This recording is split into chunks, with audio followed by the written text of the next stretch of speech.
आज एंता काना हला जे हमर गैस टंकी फटते फटते बची गला। मो सिस्टम रे काम करथिला ले टुनी आसिकर मोर पाखरे बसी जसन कहसन कि मते भी कंप्यूटर सिखबार अच्छे सिखै देबो बोली। बेड़ी के क्या जणा एटा मोबाइल नि से कंप्यूटर है बोली। तापरे ताकर मिसरु सामान ऑर्डर कलाटा देखुथिसन। नोटिस कलु कि दीटा आसबार जगह रे गोटे गोटे देखुथिसी।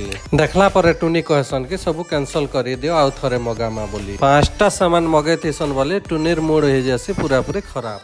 मुई बुझे कि ना कही देसी चलो आसले देखमा जहा हेबा। तापरे पले आसन रोसई करवा के जे गैस ऑन कलावले देखसन जे गैस पाइप रो गैस लीक करूथि। जेन हिसाबे दुई थर जलसी जे डरी किना रेकॉर्ड भी करी नै पारो।